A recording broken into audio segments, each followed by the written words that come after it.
ഒത്തുതീർപ്പ് ചർച്ച പരാജയപ്പെട്ട സാഹചര്യത്തിൽ സമരം കൂടുതൽ ശക്തമാക്കാനാണ് ചേർത്തല KVM ആശുപത്രിയിലെ നഴ്സുമാരുടെ തീരുമാനം. UN നേതാവ് ജിജി ജേക്കബ് നടത്തുന്ന അനിശ്ചിതകാല നിരാഹാര സമരം 6ാം ദിവസത്തിലെത്തി. ആവശ്യങ്ങൾ അംഗീകരിക്കാതെ സമരത്തിൽ നിന്ന് പിന്മാറില്ല എന്നാണ് ജിജി ജേക്കബിന്റെ നിലപാട്. സമരം ചെയ്യുന്ന ജീവനക്കാരെ തിരിച്ചെടുക്കാൻ മാനേജ്മെന്റ് തയ്യാറാവാത്തതിനെ തുടർന്നാണ് ചേർത്തല KVM ആശുപത്രി സമരത്തിന്റെ ഒത്തുതീർപ്പ് ചർച്ച പരാജയപ്പെട്ടത്.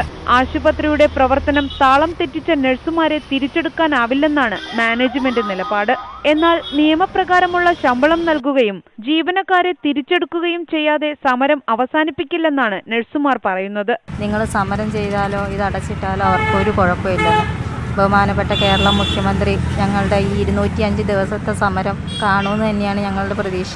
ഇതിനിടെ സാമ്പത്തിക പ്രതിസന്ധി മൂലം എഞ്ചിനീയറിംഗ് കോളേജ് പൂട്ടി ഡെന്റൽ കോളേജ് ആരംഭിക്കാനുള്ള KVM മാനേജ്മെന്റിന്റെ നീക്കവും വൻ പ്രതിഷേധത്തിന് ഇടയാക്കിയിരുന്നു. ന്യൂസ് 18 ആലപ്പുഴ.